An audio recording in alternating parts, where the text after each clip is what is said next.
The world burned in hues of white and ash as General Varellin Matari stepped through the ruins of the Terran outpost. Charred metal twisted under her boots. Her breath hissed through her mandibles, the acrid air laced with ozone and rot. Sector 9 cleared, General, crackled a voice in her ear. No survivors. There never were. Not on these fringe worlds.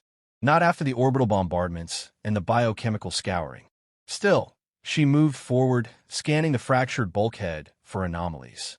Instinct, honed by 4 decades of war, told her something was wrong here. This base hadn't been military, not exactly. The way the walls had been insulated, the deep network of bioconduits, this was something else. Something human. And humans never wasted effort without purpose. She stepped into the final chamber. The light flickered overhead, casting long shadows across the walls.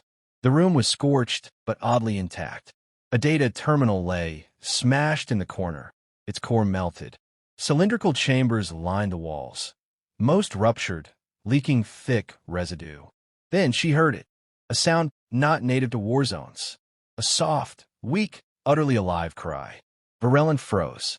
Her hand went to her plasma sidearm. She followed the sound through debris until she found a broken containment pod, its curved glass shattered inward. Nestled inside, wrapped in a soot-stained thermal blanket, was a human infant. He was pale, barely the size of a ration pack, cheeks smudged with ash. Yet his eyes, bright, impossibly blue, were wide open. He did not flinch at her approach, nor did he scream louder. He simply looked at her, unblinking, as if trying to understand. Varellin stared back, motionless. "General," came the voice again. "Extraction complete. Shall we trigger collapse protocols?" She didn't answer. She knelt beside the pod and picked up the child. It did not squirm. She examined the blanket. No ID tags, no biosensors. Sloppy for humans. Or intentional. "This outpost," she said quietly into her comms. "Override the collapse protocol. Secure the site instead. Send a deep lab team. General, I found something. Biological." A pause. "I'm bringing it aboard." 2 hours later, aboard the Seraph's Talon, Kael Matari was given a name. "Subject appears stable," said the medical tech. "Genetically human. No enhancements visible on scans." "No visible ones," Varellin corrected. "Ma'am, this was a Terran black site. Do you think they'd mark their work like amateurs?" The medtech swallowed and nodded. Varellin stood beside the incubator, watching the child as he slept. His vitals were steady, his neural activity complex. "What do you plan to do with it?" her second-in-command asked. Captain Urash was younger than her by half a century, but his voice carried the same practiced neutrality all highborn officers learned. "I will raise him," she said simply. "General, as an intelligence asset," she said quickly, cutting him off. "A long-term observation.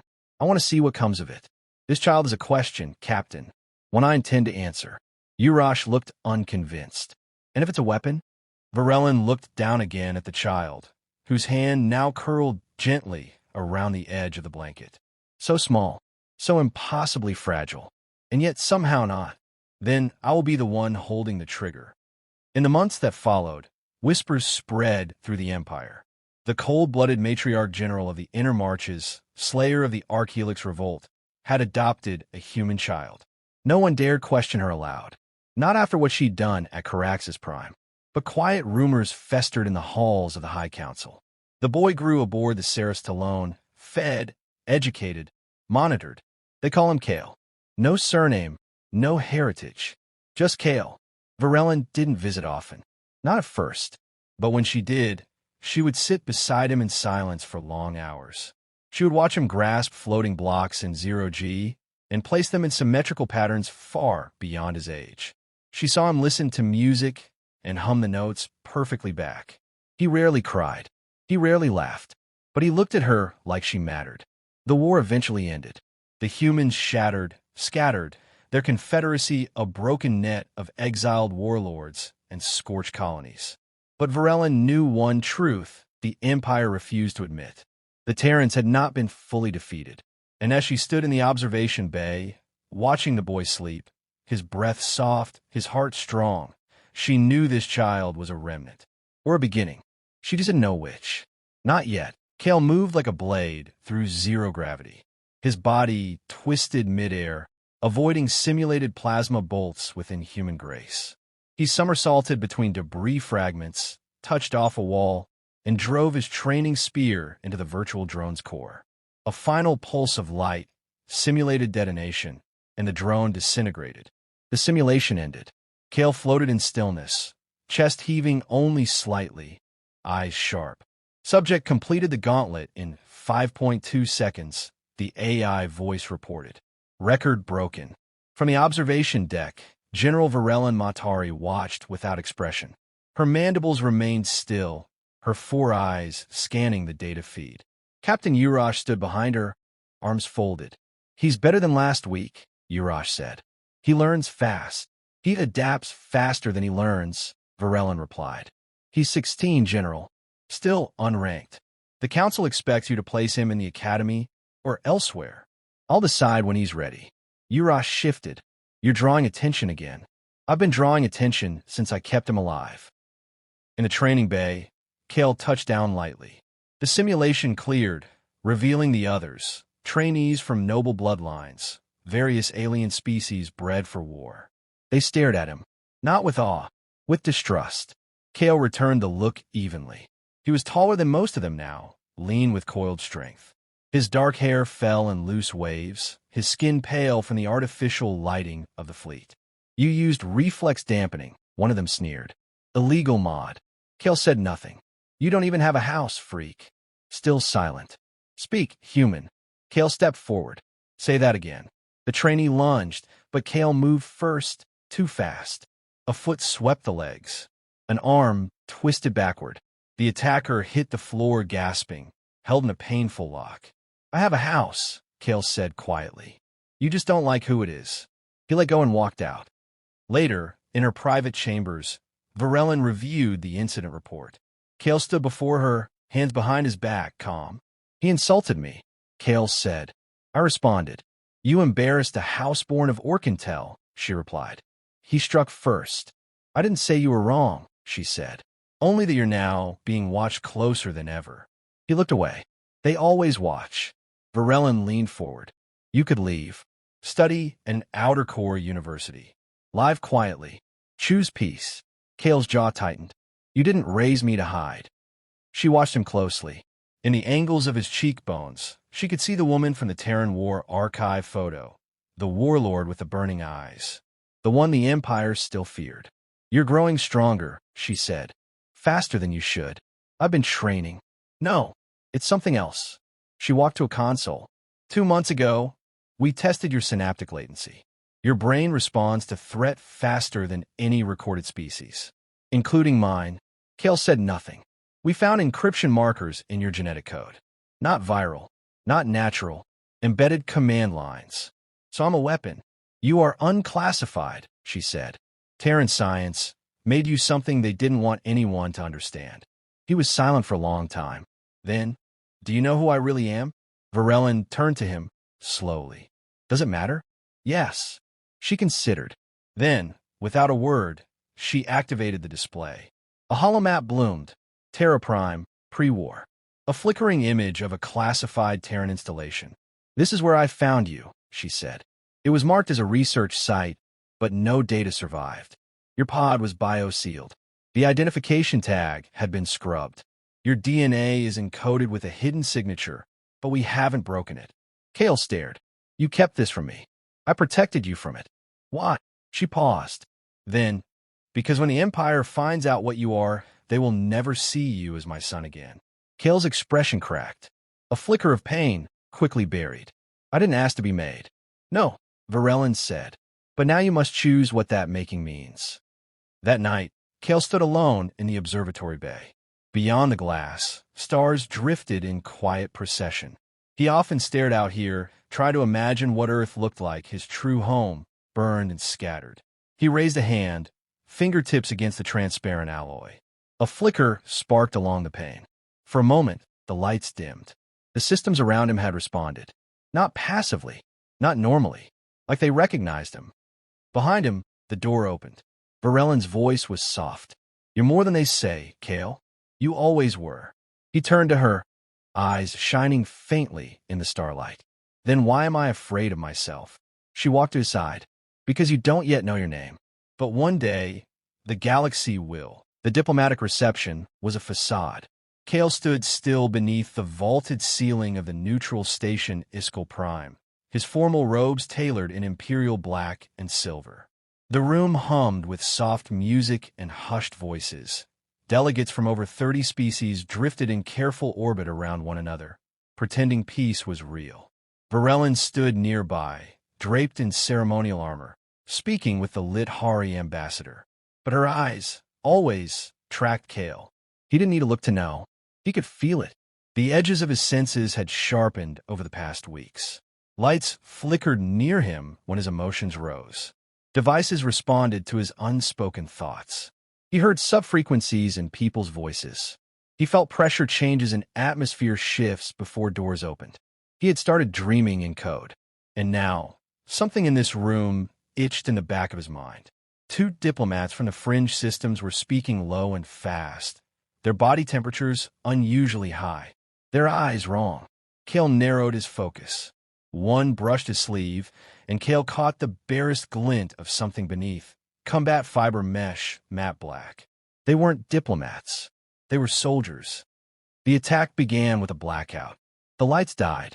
The music snapped into silence. Emergency systems flickered, then cut. Screams rose as panic swept the room. Kael's body moved before thought. He ducked, grabbed a falling chair, and hurled it with inhuman force. It struck one of the fake diplomats mid-dash. His cloaking field failed, revealing exo-armor and an auto-rig pulse weapon. Security scrambled, too slow. Kael launched into them. Every movement felt guided, like his body was remembering what his mind didn't know. He disarmed one attacker with a twist and strike that shattered bone through armor. He leapt, rolled, caught another's rifle and fired, clean, surgical shots to disable. They had come for him. Not Varellan, not the delegation. Him. One soldier shouted in Terran dialect. "Don't kill him. Extract the prototype." Kael froze mid-motion. Prototype. Then something snapped in his brain. An image. Not a memory. A message. A woman's voice. His voice. "If you're hearing this, Kael, they found you too early." His chest felt like fire. His vision blurred into code. The floor rippled beneath his feet, and the station's AI began listening to him. He felt it. Access channels. Firewalls. Control layers. He was inside the system. The attackers fell back, shouting in panic. Lights above them exploded. Doors slammed shut. Atmosphere locked. Kael raised one hand, and every gravity anchor in the floor shut down. The soldiers floated helpless, crashing into the ceiling. The emergency lights returned. The room was silent. Varellan moved to Kael's side. Her plasma blade was drawn, but untouched. She had known he wouldn't need her. "You accessed the station systems," she said. "I didn't try. It just happened." Varellan turned to the Imperial Security Commander, now entering. "Seal the attackers. Interrogate them off-grid. I want names, sponsors, and motive." Kael interrupted. "Their black crown." Varellan froze. "You're certain?" "They said prototype. That's what she called me." In my head. "Who?" He looked at her. "My mother." Hours later, the truth came in fragments. The captured soldiers were mercenaries, but the tech in their suits bore insignias long banned. The Black Crown Directorate, a splinter of the Terran Confederacy's Covert Science Division. Thought extinct. Evidently not. They had orders. Retrieve Subject K-0X. Alive. Untouched. Activate only if threatened. Kael stood in the med lab, staring at the screen. There, in his DNA string, buried behind encrypted segments only recently activated, was a name. Reinhardt, Cassandra, maternal signature. Reinhardt, Kael Dominic, prototype identity. He didn't breathe for several seconds. Cassandra Reinhardt, the most feared Terran general of the war. The Iron Ghost, a woman who fought the Empire to a standstill with guerrilla tactics, AI warfare, and experimental biotech. Officially killed in the orbital self-destruction of Mars Spire 7. She didn't die. Kael whispered. She erased herself. Hid me. Varellin said nothing for a long time. Then she deactivated the holo. You understand what this means. I'm not just a human, Kael said. I'm the son of her. And the entire empire will know soon, she said. This identity was never just buried. It was locked, and now it's broadcasting. He turned to her, eyes wide. Broadcasting? Her protocols were layered. A contingency. When your genome fully activates, every old Terran satellite within range will receive a ping. And what will it do? Varellin looked at the console. A red light was blinking. It already has. The stars look closer now. Kael stood aboard the Seraph's Talon, high above a fractured moon on the edge of Imperial territory. The void beyond the observation deck felt heavier, pregnant with the weight of what had begun. The ping had reached 6 ancient Terran beacons within an hour. Each had responded. One had fired a signal back. Another had moved. The last had awakened something. Now Kael was no longer just an orphan or an oddity raised in silence.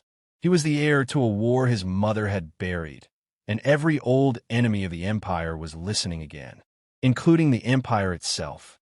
We've intercepted communications from the Council, Captain Urash reported crisply. High Lords are convening a closed tribunal. Topic classified, but your name is in the command chain tags. Kael sat in the war room beside Varellin. His hands were steady on the table. He didn't flinch at the word tribunal. They'll demand custody, Varellin said. Strip me of authority. Claim you're a threat to Imperial stability. They're not wrong, Kael said. I don't feel stable. Varellin shot him a glance. Your power is growing. You need discipline. Training. I need the truth. She nodded, then activated the archive. The projection that appeared was a war file, long classified. A woman with dark braids, storm gray eyes, and a sharp jawline stood in Terran combat armor, speaking into a camera. My name is Cassandra Reinhardt, she said. If you're seeing this, the last failsafe has triggered. My son is alive, and the Empire is not what it claims to be. Kael leaned forward. The Crown Directorate made you, Kael, she continued. But I stole you from them. You were never meant to be a weapon. You were meant to change the war. But I saw what they planned.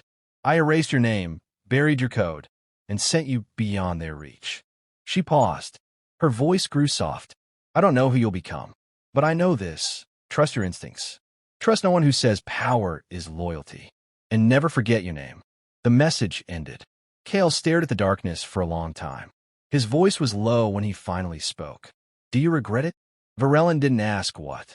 Raising me, he said, knowing I wasn't really yours. You were mine the moment I chose to carry you out of that ruin. He looked at her. Even now, especially now. 3 days later, they arrived at Wraith Point 7, a dead zone near the shattered sector of Calvor. Once a Terran redoubt, now home to scattered pirate bands and graveyards of starships. But Kael felt something as they entered orbit. Like pressure, like being watched. Varellin turned to him. You feel it too. He nodded. Something's waiting. Below, a signal spiked from an old Terran satellite. It hadn't broadcast in nearly 20 years. Now it was alive, pulsing with one word. Reinhardt. They landed cautiously, shields raised. The surface of Wraith Point was ice and slag, the ruins of a once great base covered in centuries of dust. But deep inside, Kael found it. A sealed chamber, untouched by scavengers. Inside, a humanoid AI core pulsed in soft blue. It scanned him. Lights flared. A voice, synthetic and feminine, spoke. Identification confirmed. Kael Dominic Reinhardt. Access granted. Unlocking final directive. A cube rose from the platform. It shimmered, layered in encrypted fields. What's inside? Urash asked, weapon drawn. Kael stepped forward and touched the cube. Pain surged through his arm, then through his mind. Memories not his own. Tactical maps. Data. Schematics of Terran fleets long thought destroyed. And something else. A ship. Hidden. Buried. Alive. Project Eidolon. Back aboard the Seraph's Talon, Varellin reviewed the intel. It's a sleeper dreadnought, she said. One of theirs. Designed to be piloted only by a Reinhardt. Kael nodded slowly. My mother left it. She wanted me to choose. Choose what? He met her eyes. to become what they feared. The council summons came that night. Varellin was ordered to appear before the tribunal in 12 cycles. Kael was not to accompany her. He was to be transferred into high custody for evaluation and neutralization of anomalous biological influence. Kael crushed the message device in his hand. "I'm not going." "You can't run from them," she said. "I'm not running." He turned to her. "I'm taking the Eidolon." She stared. "That's a declaration of war." Kael didn't blink. "No, it's a declaration of survival."